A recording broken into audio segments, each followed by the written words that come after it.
know I can. I know I can. I know I can. Tired and worn, her muscles scream at her.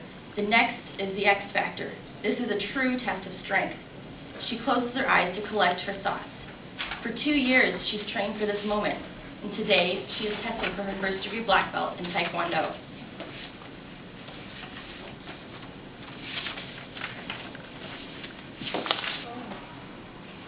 In 50 BC, the Koreans developed an unarmed form of self-defense. The reason they did this was because they often found themselves warding off Japanese pirates. So they called together all their friends from their kingdoms around them and put together this form of unarmed self-defense. In 1910 through 1945, their ways of martial arts were banned just because they were taken over by the Japanese kingdoms during the war.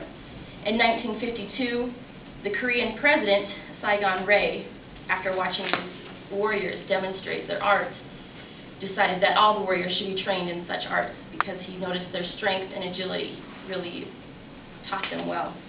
And so they came under one name, under Taekwondo. Tai, meaning to strike with the foot, Kwan, with the hand, and then Do is method of. Now that this method has grown, it is now practiced in 156 different countries. Most of the people you notice about Taekwondo, you see the dramatized phases of Taekwondo. You'll recognize a few of these. This is Karate Kid. You've got Jackie Chan, Bruce Lee, the Ninja Turtles. These are all just the dramatized parts of Taekwondo that you see. They use many different forms. They combine many different things. The art that I'm talking about today, though, is Taekwondo. What separates Taekwondo from the other arts is the fact that they use techniques mainly in kicking. Actually, the legs are the strongest muscle in your body. You can take any blow better than your arms or your head or anything. Taekwondo also cultivates strength, speed, and balance. It also encourages the unification of your mental and physical states because you're using every single muscle in your body from the tips of your fingers to your toes when you're constructing your forms and your kicks. On the self-defense side of Taekwondo, you're taught to disable the person attacking you, not to fight them, but actually to either break a bone or to send them to the ground in such a way that you're going to get away safely, because they don't encourage fighting by any means. Taekwondo is a very peaceful, athletic sport. Some of the nuts and bolts about Taekwondo: you often see the weapons. This is one of the things that they are known for. You see the nunchucks and throwing stars and the kamas. Some of the weapons that we use are, first of all, the bow staff. Back in the times when they started out with Taekwondo, all their weapons had a use at home.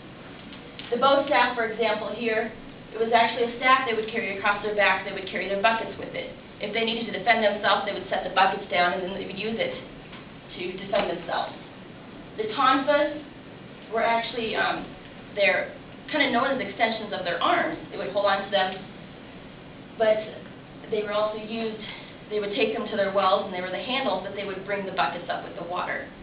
So they all had different uses. And the nunchucks, which is the most common, everybody sees those, were actually used. They were not just short sizes like they are now. They actually were really quite long, and they were used to beat the chaff out of the wheat or the food that they were harvesting. So all the weapons of Taekwondo had natural uses. Throwing stars are not actually a weapon of Taekwondo. Every student will test up through 10 different levels of belts. Each belt has their own meaning as they develop in skill. The white is a student is pure, they don't have any experience. The yellow is they start to see the beauty in the art form and they understand that you can be really strong in it. Orange belt is they start to experience it and they get through it. Green belt, they start to develop the roots, they're starting to grow in their technique, they're starting to perfect it. Purple belt, they start to realize how hard it is, that it can actually be, that your techniques can actually be used as a weapon. The blue belt is kind of halfway point. the student actually realizes, you know what, I want to be a black belt at this point. Or if they don't, this is the point where they start to fall off because they realize it's too hard or I don't want to do it or whatever. Brown belts, they've developed their roots in Taekwondo. They've started mastering it and perfecting their techniques. The red belt is a whole new phase. They start training to become a black belt when you get to red. Red, black, their training for black belt is intensified. And then black belt, they've covered all the belts and they've matured in all of their training. Black, when the color black is actually made, it's a mixture of all colors. So that's why they have the black belt, because you're a mixture of all your belts and you've accomplished all the training. One of the things that sets Taekwondo apart from other sports is they actually will teach the people who are training in it a code of honor. Back in ancient times, they actually had only 5 of them, but nowadays, in modern times, they've expanded it to 10. And these are, without explanation, what they are. They have loyalty to your country, fidelity or respect for your parents, again, respect for marriage, the marital bonds between husband and wife, brotherhood. Those are family members. You respect your family members. If they need help, you put your troubles aside and you help your brothers. Respect for elders, respect for teachers. Friendship, again, that's your friends around you are close. They're going to stick with you, so you need to respect them and help them. Avoid killing things. This is one of the main things that sets it apart, is because people think that they use this as a fighting form, but no, it's actually a self-defense, and you avoid violence if at all possible. Strength, it's not just talking about exterior strength, but also inner strength, because of the different techniques that it takes to train yourself. You get inner strength too. And then always finish what you start. The warriors or the students of Taekwondo are taught these in their classes, and they often leak into the rest of the other areas of your life. So in conclusion, I'm going to kind of go back to that story where I started out about this girl testing for her first-degree black belt. And it says, 100 dragon drops is her final challenge. You must start in push-up position and touch the pad on the floor with your chest, and then jump upwards towards the ceiling.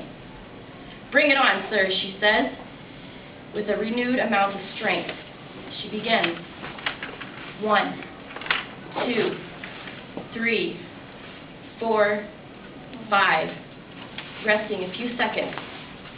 10, and then 20, 30, stopping after each just to catch her breath and collect her bearings. 40, 50, halfway. The room is starting to close.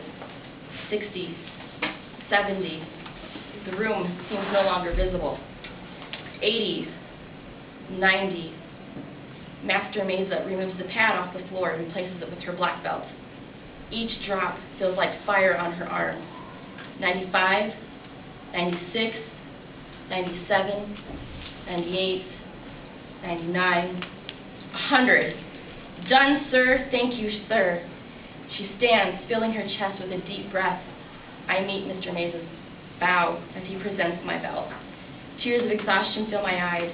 2 hours, 45 minutes, and 440 push-ups later, I am a first-degree black belt.